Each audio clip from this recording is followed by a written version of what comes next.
Hello, dinig niyo ako? Hello? Yes, Doc.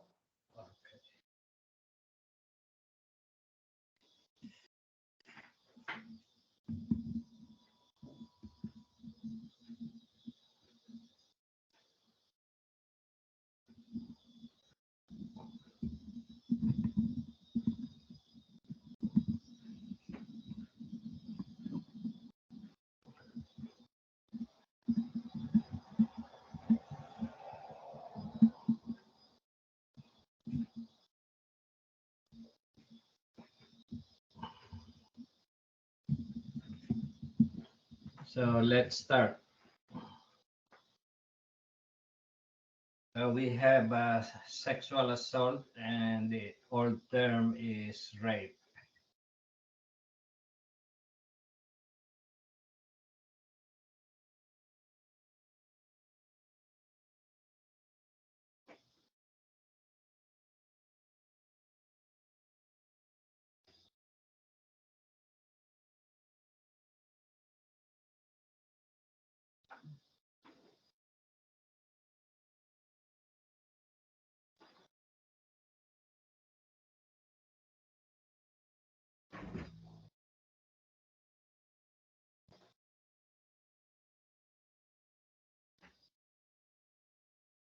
So it is traditionally referred to as forced vaginal penetration of a woman by a male assailant. Now it is called sexual assault.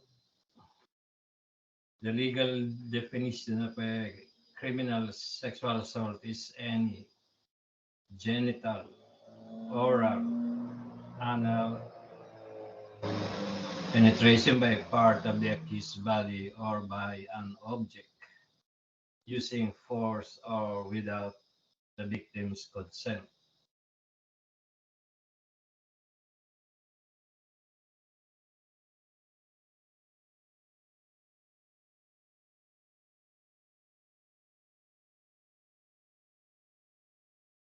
The criminal sexual assault is often further stratified to include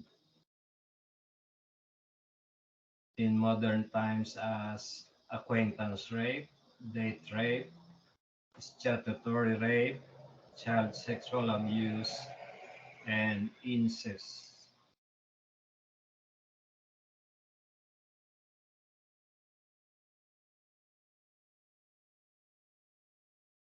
Acquaintance rape refers to the SA committed by someone known to the victim, frequently a date, teacher, employer, or family member.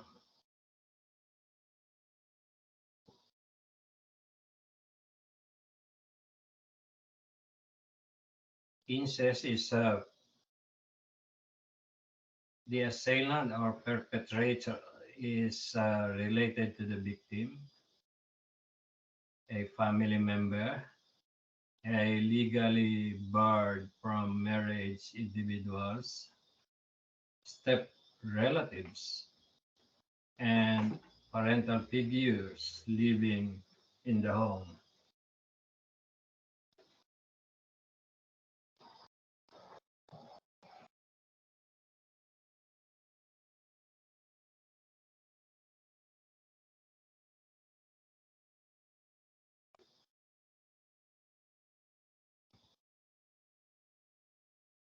Now, the sexual assault victim before is called as a victim, but now the term is survivor. So the victim is seen as weak versus a survivor who is able to tackle the predicament at the moment, whether he is uh, he or she is a she, albeit the long-term effects of the experience. Now there is a thin line separating an MD and a forensic pathologist a forensic medicine practitioner view of SA, sexual assault. Both, both employ the procedures of investigating an alleged sexual assault case. A private MD may not be interested at all on an SA case, as this entails frequent court appearances, not being remunerated for his efforts and services, security issues and concerns, not enough experience handling SA cases, threats, and other more reasons. So even the Philippines, the frequent court appearances, especially public cases, the forensic medical officer or a private MD is not being paid by the government during times of court appearances. And there are security issues and concerns. As you may know, forensic science practitioners learn how to handle firearms for security and some other reasons. And a private MD has not had enough exposure to sexual assault cases aside from the foreseeable threats and other more reasons. So a private MD can be subject to threats. Nowadays in the Philippines, even lawyers and policemen are under threat if they are involved in criminal cases, whether as a prosecution witness or are involved in criminal offenses or as being in the defense panel in criminal cases, and commonly also in sexual assault cases.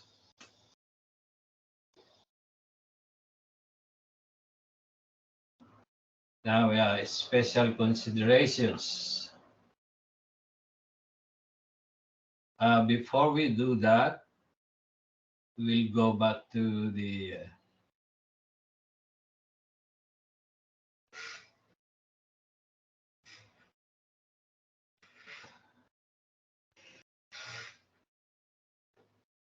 development of the SA assault investigation, as we have seen in the past.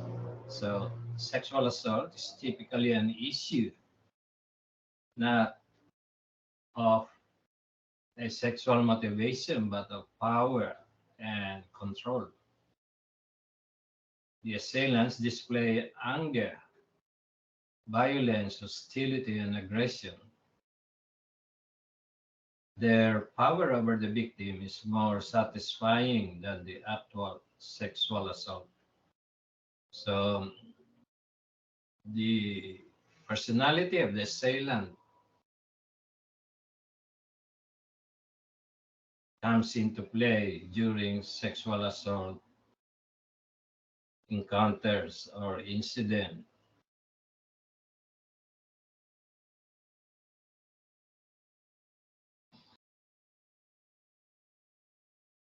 Now, the threefold role of an MD in a sexual assault investigation are medical concerns like injuries, diagnosis and treatment of injuries, emotional states, short-term support, long-term support, legal role, collection, and interpreting of evidence.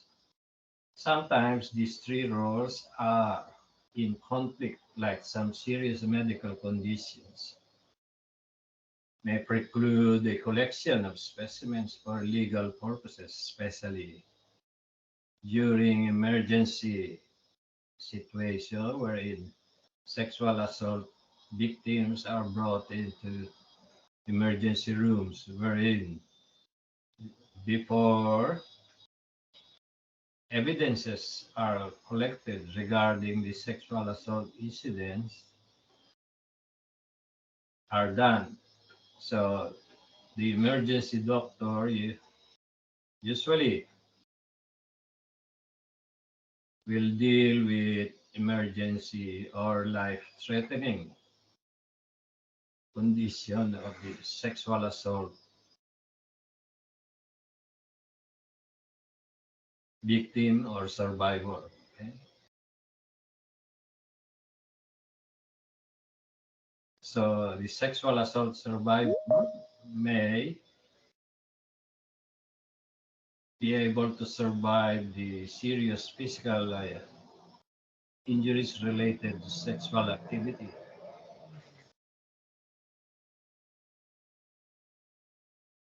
And the victim, whether he or she could be a victim, it is fatal case of a sexual assault.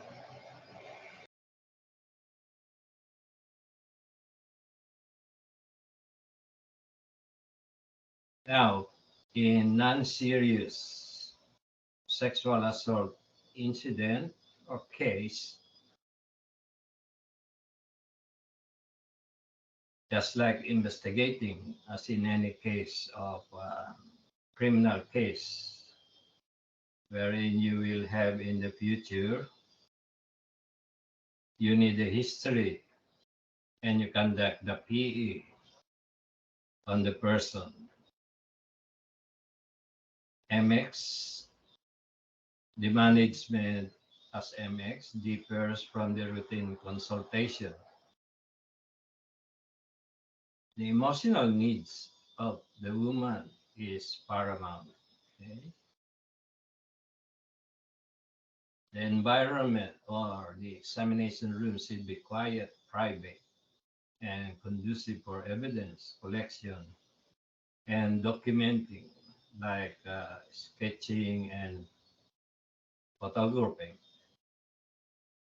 So when you approach the sexual assault survivor, being a forensic medical officer or a forensic science officer, the survivors need the following. One, to be believed. All that the victim says should be recorded, maybe by written notes or by video, videogram, provided the videogram before it is being instituted. You should ask the consent of the sexual assault survivor.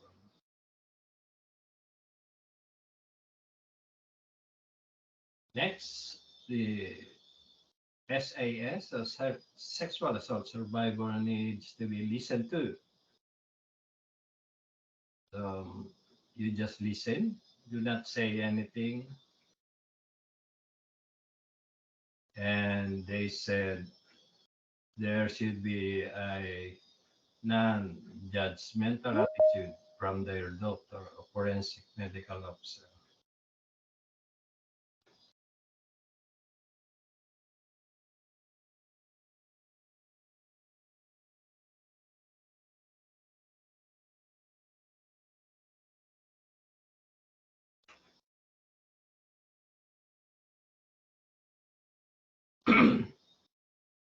So SAS need the following to be supported. Okay? During investigation, you must do all things that the sexual assault survivors to be supported. You validate their experience. You must provide safety, privacy, confidentiality, respect. Okay? To have control, especially over whether or not to undergo an examination or pursue legal prosecution. You just don't force the sexual assault survivor to say that we should do an examination today because the evidences may not be present tomorrow or in the next few weeks. You just ask the sexual assault survivor whether he or she would like to continue with the collection of evidence and do a physical examination on his or her body. In other words, you respect him, and in that way, you support him or he or her. Avoid the use of the word rape, as rape is a legal term, not a medical term. That's why we call now rape as a sexual assault, sexual abuse or assault.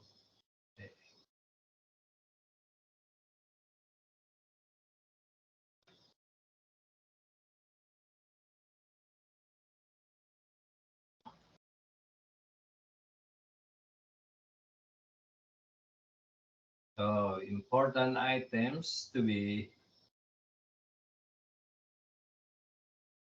covered during the taking of history from the sexual assault survivor. The number of assailants, the age and identifying information for each assailant, date, time, location of the alleged assault, just you would do during an investigation of a criminal case. Okay. So the details of sexual contact, whether penile, digital, or object penetration, oral or anal intercourse, as well as documentation of any ejaculation or urination of the assailant, whether condoms are used, type of physical restraint used as a weapon, drugs, or alcohol, violent contact, physical contact as punching or hitting.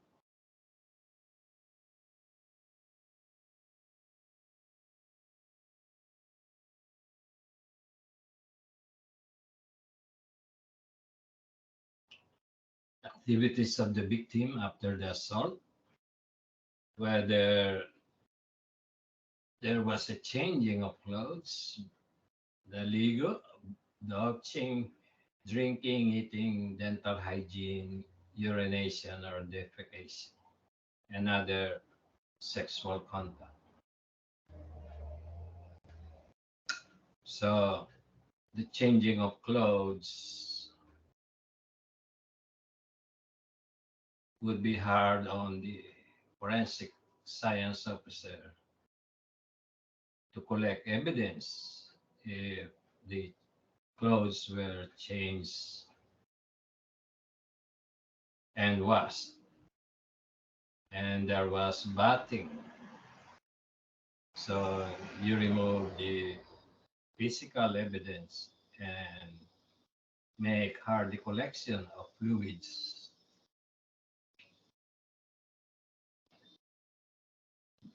during the sexual assault incident. Okay? Whether the person had brass hair or his teeth, or urinated, defecated, and other sexual contact, aside from those of the perpetrators. Next is gynecologic history. So you should know the last menstrual period, the contraceptive use,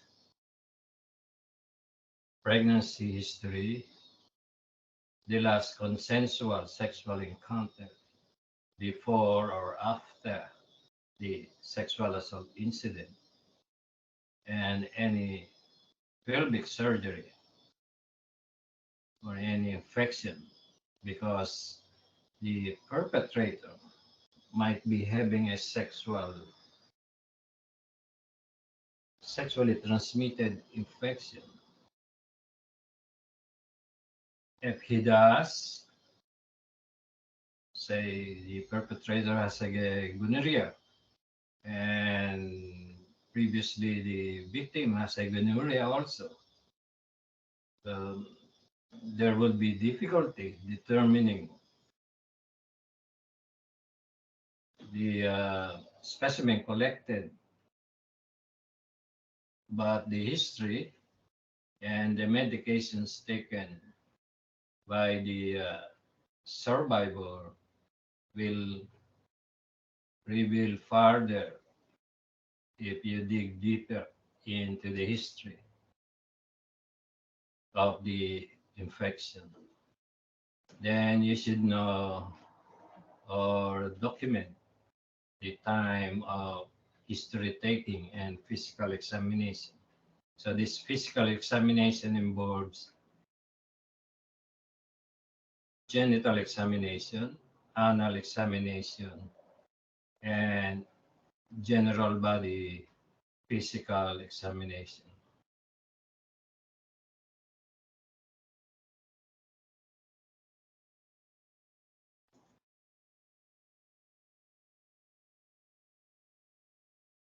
Continuing on PA,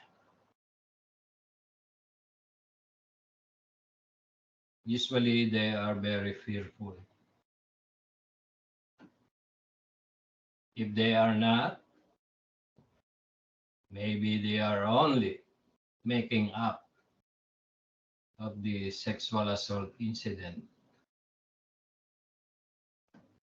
but you will not say anything as a forensic medical officer investigating sexual abuse, whether the victim is either happy or not concerned with when undergoing a physical examination.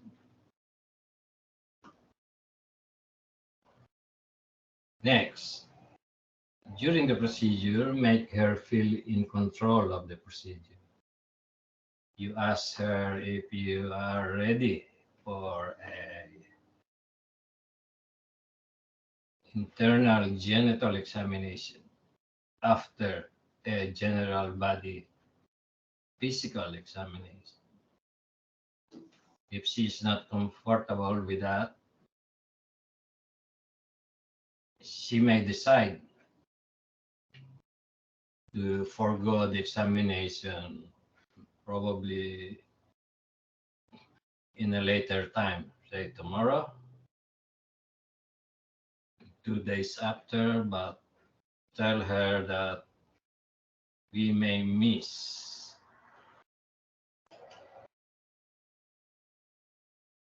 evidences, especially fluids, sperm fluid to collect after a few days. In a fatal sexual assault incident, the closer the collection of spermatic fluid or semen or spermatozoa from the genital organs of the victim, the better is it to have a serological examination that is to determine if there is seminal fluid and to collect DNA material from the specimens collected. But there are exceptions to the rule. That is a textbook pattern of interpretation of semen spermatozoa in the forensic science laboratory. There are exceptions, however. Now, the survivor may ask for a female forensic medical officer if he wants to, or if she wants to. A relative or friend can be present if the survivor is a minor, and be prepared and explanations of what will happen in progress during the entire procedure of the physical examination. Now, the twofold purpose of the PE is to assess for physical injuries and to collect evidence for forensic evaluations and possible legal proceedings. Are you there? Hello? Hello? Hello? Yes po, Doc. Mm.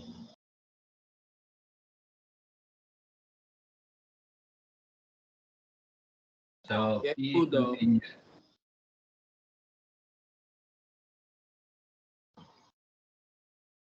any foreign bodies or materials are noted and collected, such as soil, grass, anything.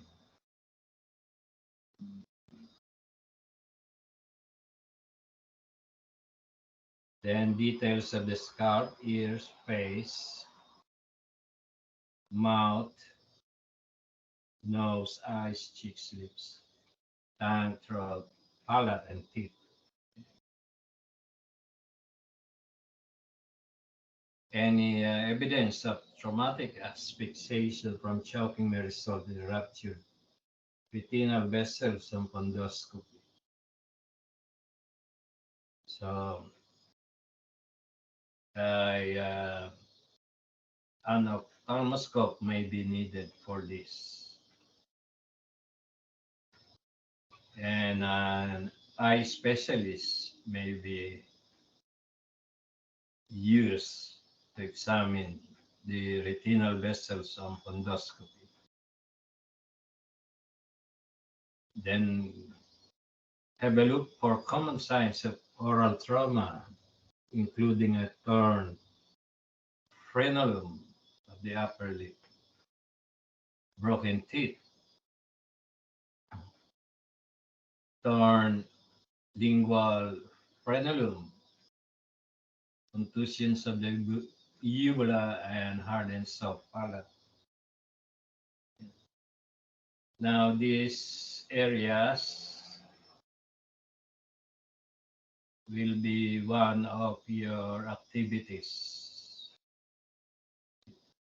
The anatomy of the mouth or oral cavity. Then do a physical examination on the neck, trunk.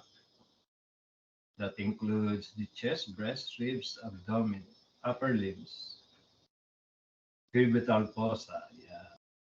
yung kabila ng siko, that is the cubital fossa. Hands, fingers, fingernails, and lower limbs for extragenital trauma. So a good book to read is Forensic Pathology by Knights. That is one of our references for this course. And that is our Bible for this course, Knight's Forensic Pathology as well.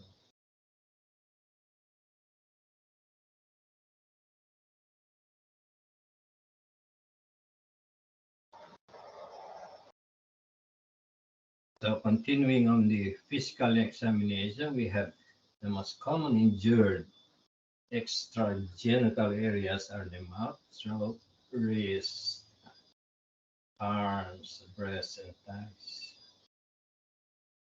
Document the present size and location of bruises, laceration, bite marks, and scratches. So when you take the pictures of the injuries, say the bruise or hematoma, you take first the picture without any ruler and a second photograph with a ruler to see the size of the bruises or hematoma. If you can recall the double circle we have last semester, that is the purpose of the ruler there, to document scientifically the size of circle by measuring with the use of a ruler. Next, the examination of the genital area should be last because that would be very sensitive for the survival.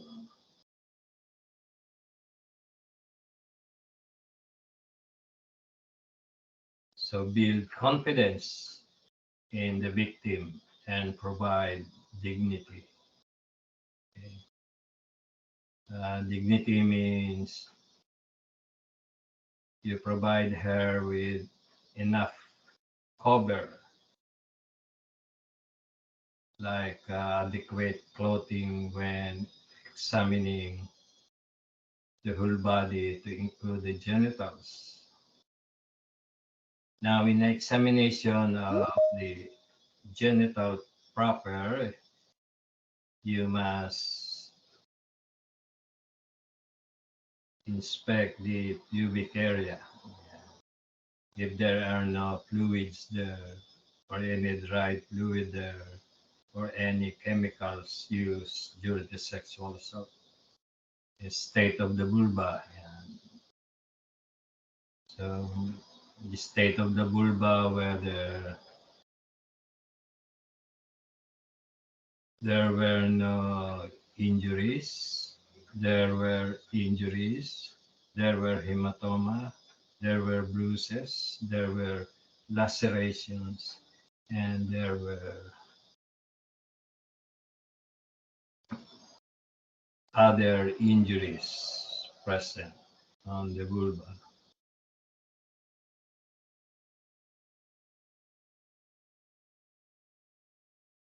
Then, when you are finished with PE,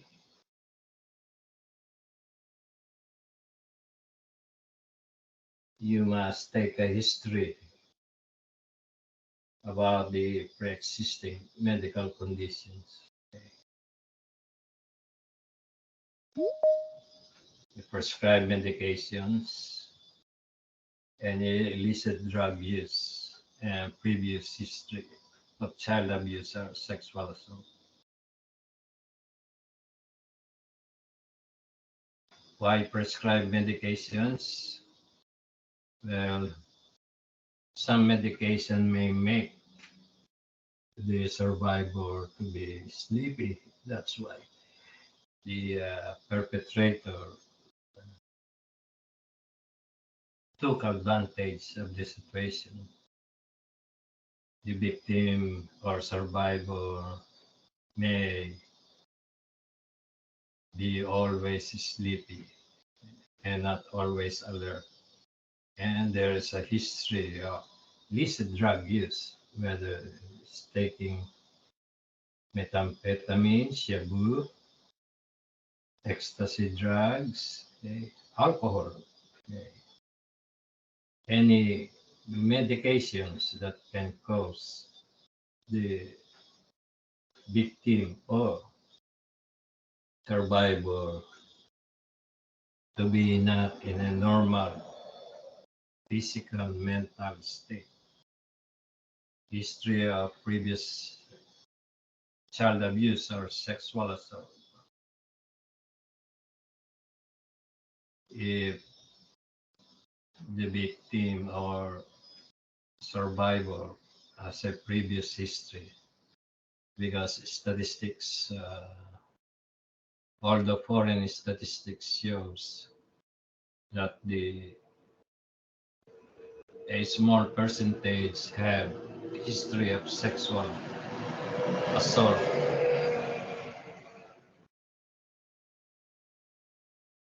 That is, the survivor or the victim is prone to sexual assault.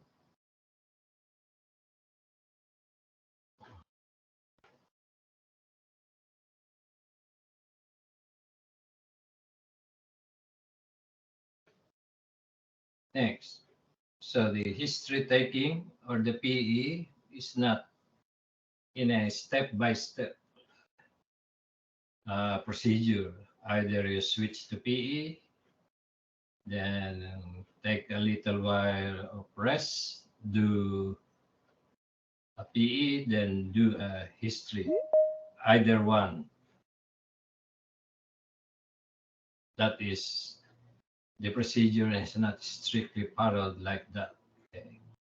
But you must cover both when you finish with the case at hand. So consent, you should have a consent to take photos of the genital areas. And always before you do an examination, have a consent of the woman or the man. And if it's a child or a minor, you must ask the companion or relative or friend, uh, a friend to interpret what to interpret to the victim or survivor what will be done. But you need to have a written consent. If you do not have a written consent, you can be sued for assault as well, bodily assault. So during PE, it is important that contusions may take 2 days to be visible.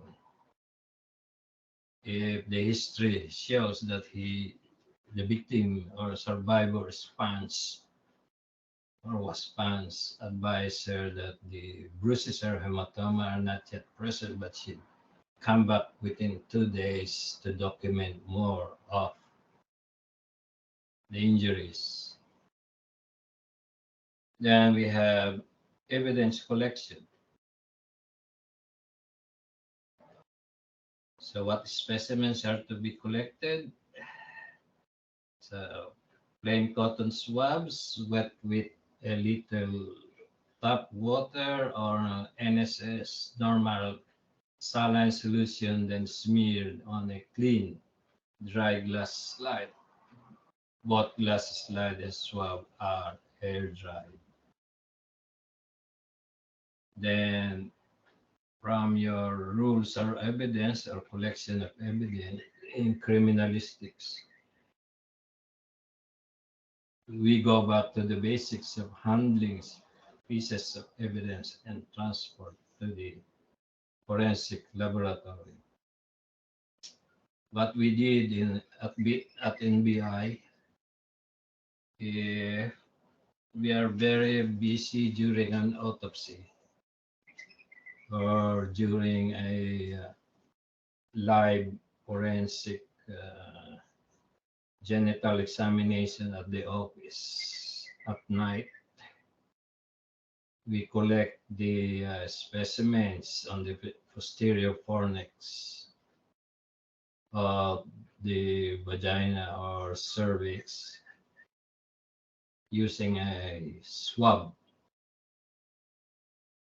a dry swab, and put on a slide. Usually, if it takes about 1 or 2 days to examine the specimen under the microscope, we spray it with a hair spray to preserve the specimen on the microscopic slide, properly labeled with the same number as the case number and the date and the time.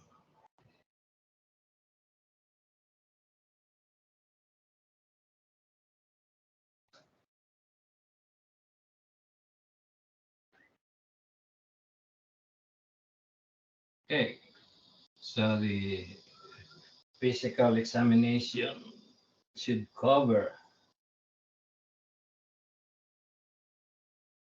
the perineum, introvitus, posterior forceps, hymen, buttocks, and anus.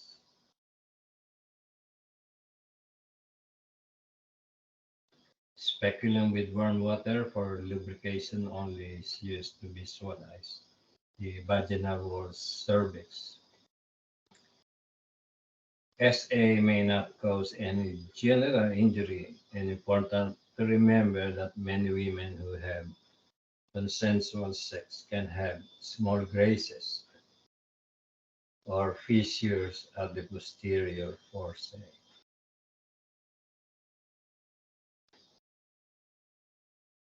Mind you, before you do the speculum, you should do first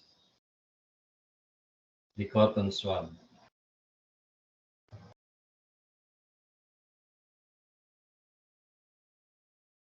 because you may add enough warm water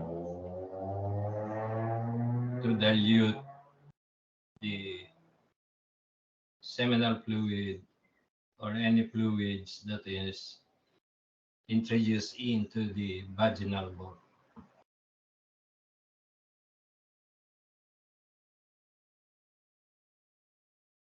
Yeah.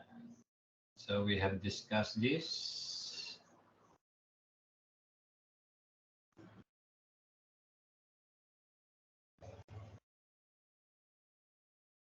Evidence collection continued. Swabs are cotton swabs are generally taken from areas that have been directly involved. So we have the oral cavity. If oral penetration took place, swab the oropharynx or throat for gonorrheal testing and mouth for semen and for any other infections. Spermatic fluid have been recovered from the oral cavity up to 6 hours after the assault, even if the teeth are brushed and mouthwash was used. Scrapings from fingernails, you should know the reasons for that. Pubic hair should be combed. Use the fine supply ni Lola Celia. to collect the pubic hair or any hair by the perpetrator, whether a she or a he perpetrator. Secretions that fall into posterior fornix can be aspirated and placed in a sterile container. How do you do this? You should know first where is the posterior fornix. You should know the anatomy of the internal genitalia of a female.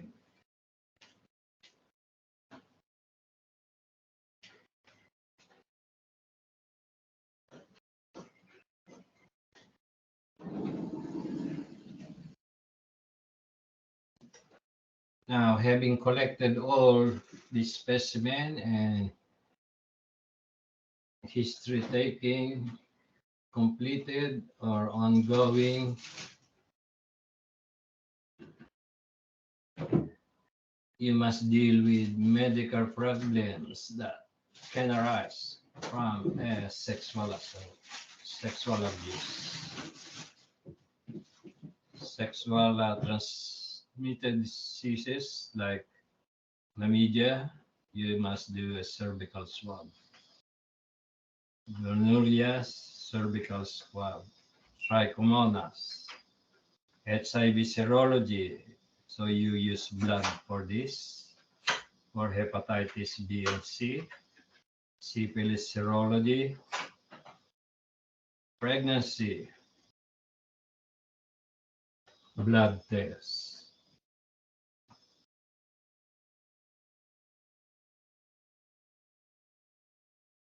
Then after collecting blood and specimens, you can recommend or prescribe medications for sexually transmitted diseases, even though there is no visible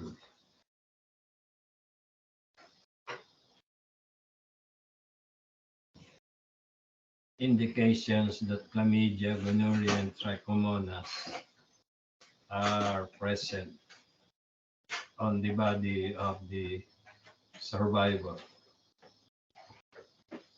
Always first collect specimens before giving up or giving medications or prophylaxis for above sexually transmitted diseases. Follow-up should be done weeks after the PE. So the follow-up cannot be done in most cases because the survivor might not have enough money to get back to the forensic medical office. Either he or she have no money or might be hiding because there are threats ongoing from perpetrator or would be ashamed to show in public or could be depressed because of the assault.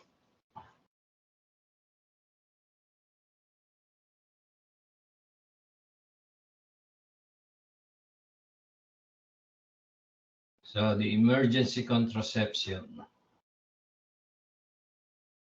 after you have collected all the specimens and blood,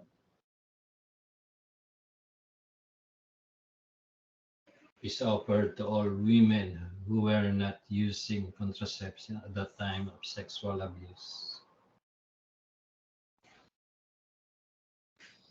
Most effective form is either levonorgestrel if taken first three days after sexual assault, or an intrauterine device which can prevent pregnancy up to 5 days after assault on a woman sexual survival. Follow-up is crucial and repeat urine pregnancy 2 weeks after or after her next bleed or approximately 6 weeks after the assault. Are you there? Yes po, Doc. Next, prophylactic medications. Yeah. You need thousands of pesos for this. This is not being so shouldered by the government. It is shouldered by the survivor, sadly. So we have hepatitis B virus vaccine, hepatitis B immune globulin for hepatitis. Yeah, thousands of pesos just for the vaccine. For HIV, we have Retrovirr, 200 milligram orally, 3 times per day, 4 weeks. Then Cefix, meron, meron generic names yan sa Philippines.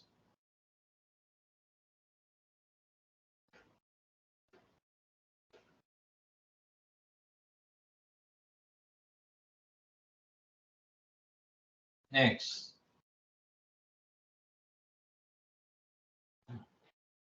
the sequela or the aftermath uh, or the post-sexual abuse incident can have consequences and can result. So the symptoms may persist for over 1 month and cause clinically significant distress or impairment in personal, social, and occupational functioning. So there might be depression, apathy, acute stress reaction, post-traumatic stress disorder, dyspareunia, pelvic pain, irritable bowel syndrome, weight, weight management issues, premenstrual disorders in ladies, migraine headache, fibromyalgia. How about a child who may survive sexual abuse? The child might still be normal, or the child might be not eating normally as he or she would, or the male survivor may have PTSD or may be depressed. So it depends upon the personality of the sexual assault survivor.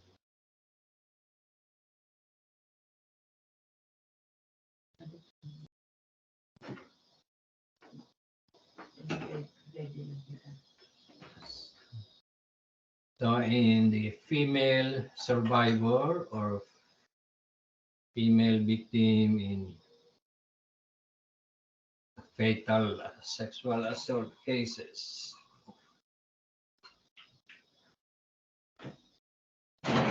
the role of the forensic medical officer and pathologist should have the following: knowledgeable and careful collector,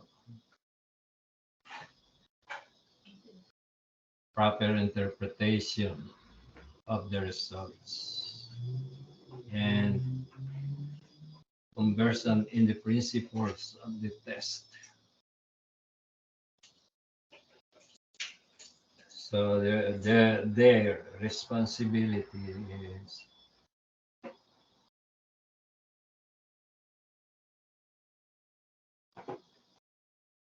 should have read a lot about those principles.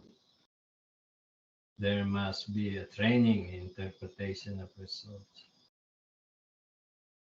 If you did 100 times collecting the specimen, it makes you a good and careful collector.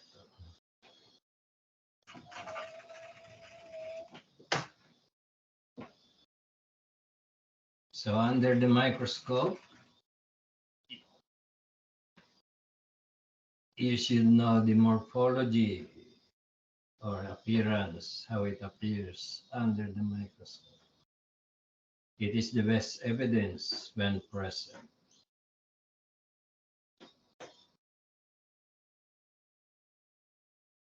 DNA is a reliable evidence second only to the presence of spermatozoa. So the best evidence is the appearance of spermatozoa in the vaginal secretion. That is the gold standard.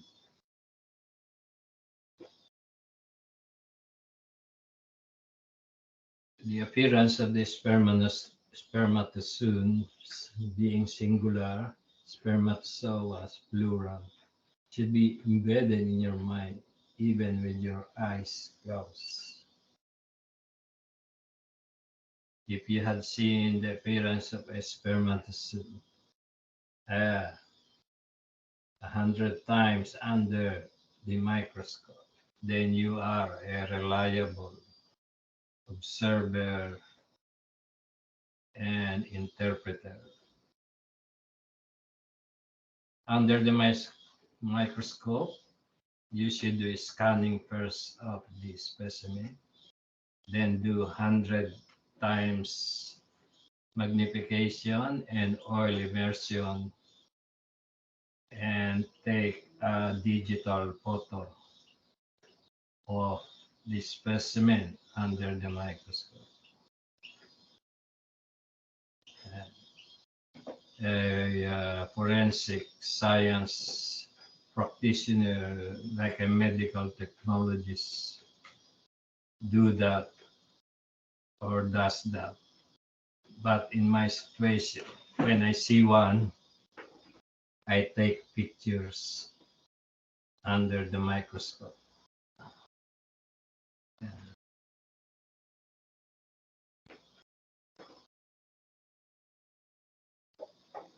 Of course, the microscopic slide should be properly labeled with a case number and name of patient or the survival.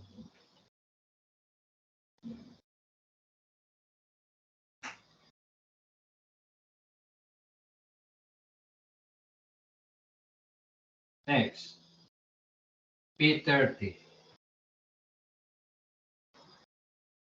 This is a protein, the prostatic specific antigen, and it's present in males. So this is fluid is found in the vaginal bud of a woman. It means in a sexual assault cases, she had an encounter with a male perpetrator or in a consensual way. So it's positive in seminal plasma, positive in male urine, blood, indicates semen even with negative spermatozoa. It's negative in female body or lower in levels, may be positive in male-female mixed specimen, and you should know its usage in investigating sexual assault. know the normal level in the male blood and its usage in detecting cancer of the prostate in males, and know what is false positive and what is false negative. But these are under the domain of the specialist forensic medical officer or forensic science practitioner.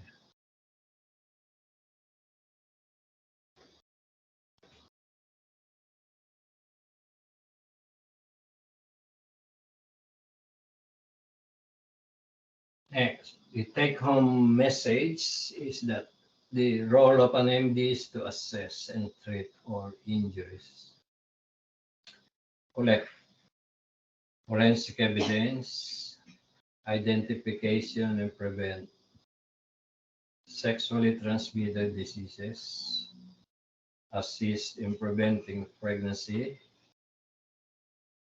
minimize psychological sequelae. So this minimizing of psychological sequelae, you should refer your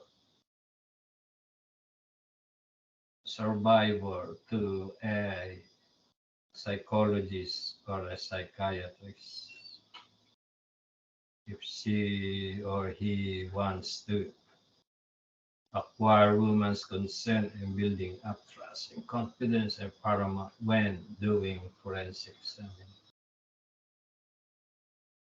After SA, many women suffer ASR, which may persist and develop into post-traumatic stress disorder.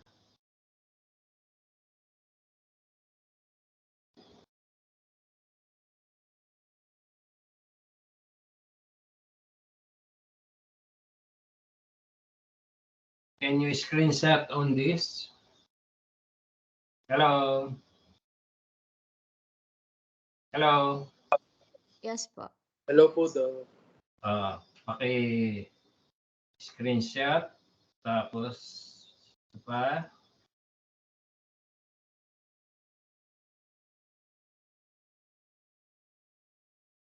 Yan.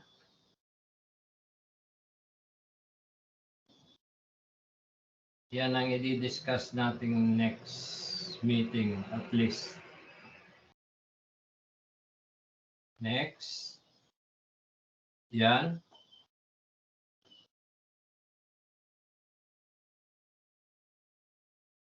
Then next.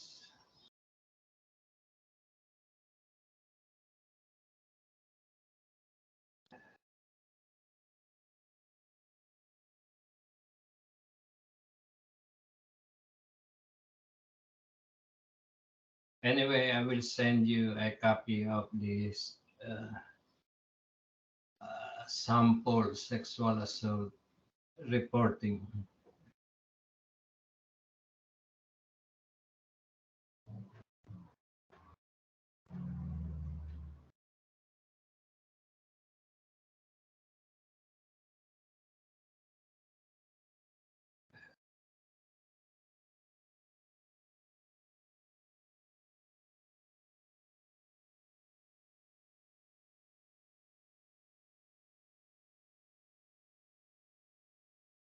So, alam na ninyo yung groupings natin. Hello?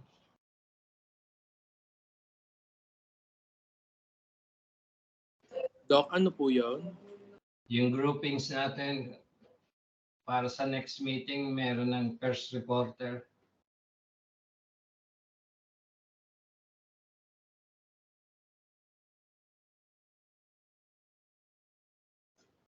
Hello?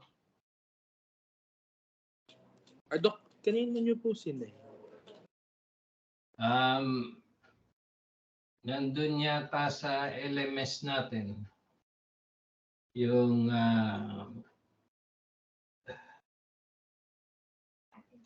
teka, i-off ko lang yung recording.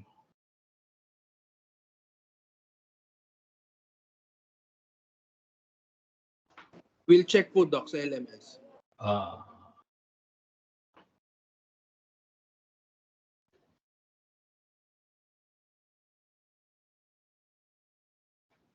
So, Doc, ang laman, Doc, wala pa pong content yung LMS. wala pa. Opo.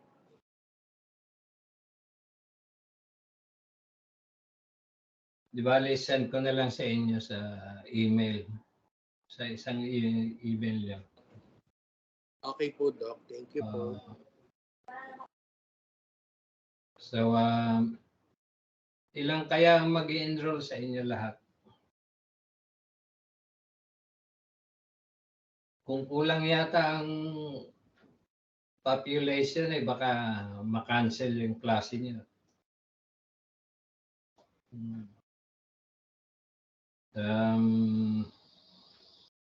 Lalabing-dalawa pa lang yata naka-enroll. Opo, Doc. May mga mag-enroll pa po this next week po.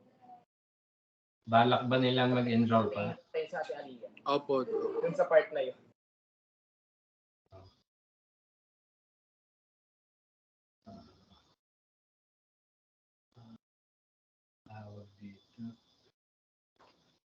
So, dun sa sexual assault investigation syllabus, nandun yung mga topics. So, second meeting, kung meron na kayong group, yun na ang magiging group 1 reporting on the first topic.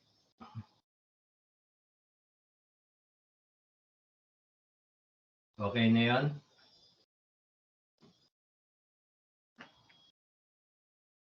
Hello?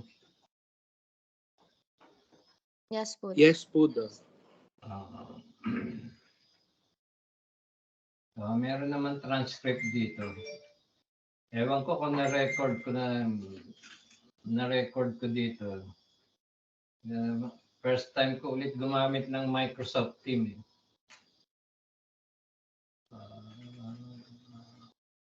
Kung hindi maganda sa Microsoft Teams, babalik tayo sa Zoom. Okay. So, paki-screenshot na lang, Miss Ana, yung attendance. Tapos isend mo sa akin.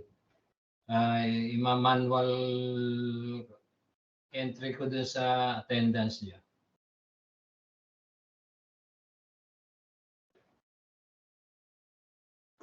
Hello? Hello? Doc, hindi na po ako ang class president. Sino na? Si Miss Ranilla po. Ako po, Doc. Nasend ko na rin po sa inyo sa messenger. Nag-resign ka na? Miss More Ana, like ano po. More like natanggal po sa pwesto. So, Vice President Duterte ka na? No. Aha. So, si Miss Saranilla na. Okay. Okay.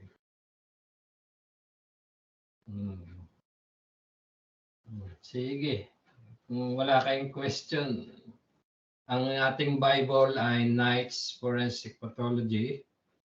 Yung kay Olarte, babasahin niyo yung sexual abuse chapter doon. Meron siyang mga binabanggit na mga latest laws on sexual abuse. Yun, pwede niyong gamitin sa reporting and ibang books. Then when you do a reporting, you must include international journals on forensic science on sexual abuse. Okay. So after the title page, have topics to be discussed. Then before ending presentation, have the summary or take-home message, then reference. Then bigyan niyo ako ng copy. 15 na yun ang uma-attend.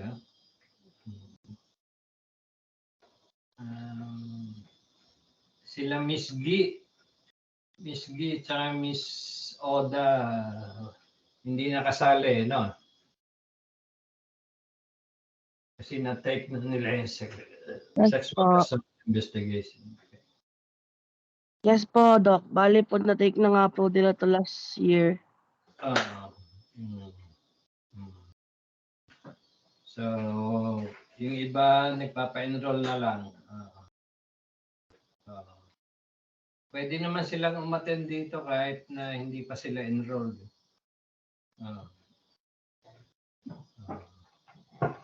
Pag kailangan nyo ng pang-enroll, humingi lang kayo kay Miss Ana. Okay. Okay ba yun, Miss Ana?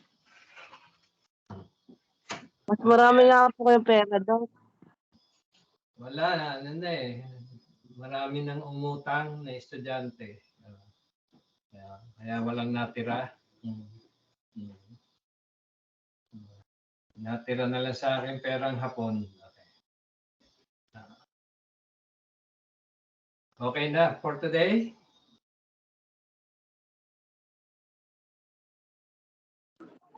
Hello. Yes po, Doc. Okay. Doc, Hoy. pa-add nga po uli ako sa sa MS Team po. Pa-try po. LMS? Sa MS Team po. In-add kita kahapon, ba't ayaw? Hindi ko po, Doc, alam kung bakit. May po kasi parang may issue sa aking MS Team. Inaayos ko na po. Oo. Okay lang. Babalik ako sa LMS pag in-off ko na itong Microsoft Team. Mas okay ba sa inyong Microsoft Team or Zoom?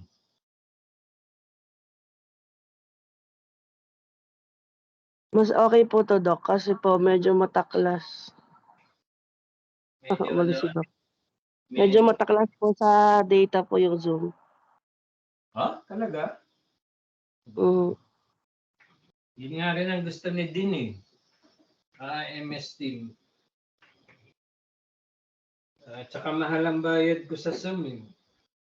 Kulang-kulang 1,000 pesos every month. Kulang pa pambayad, kulang pa ibig sabihin malaking bawas doon sa sinasweldo ko sa LPU.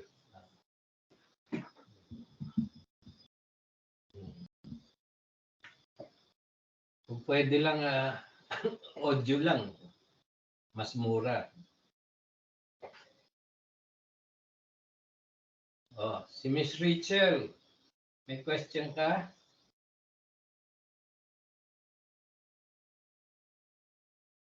Hello? Miss Rachel?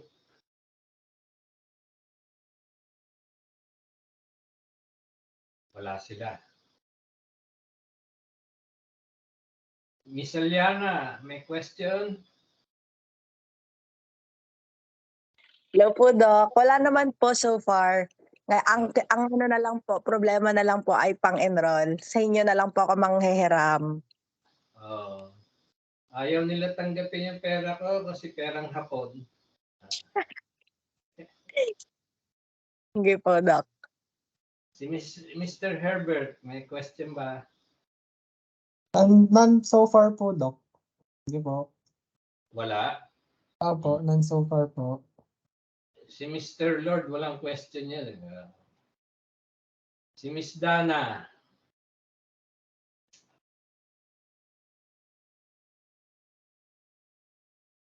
Nakatulog na siguro.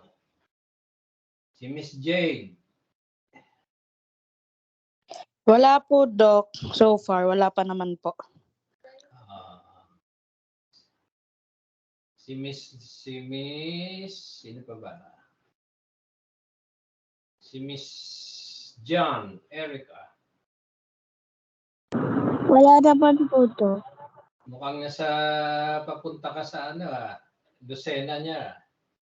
Maingay.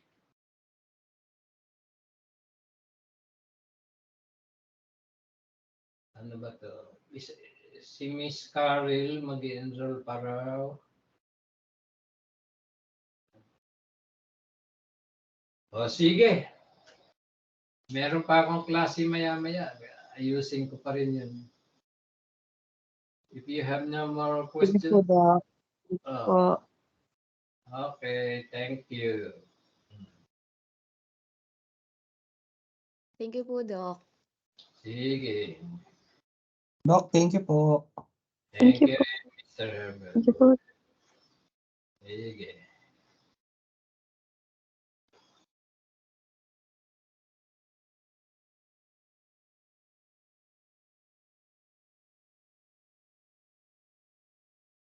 Thank you, Doc. Thank you rin. Thank you po, Doc. Thank you, Miss J.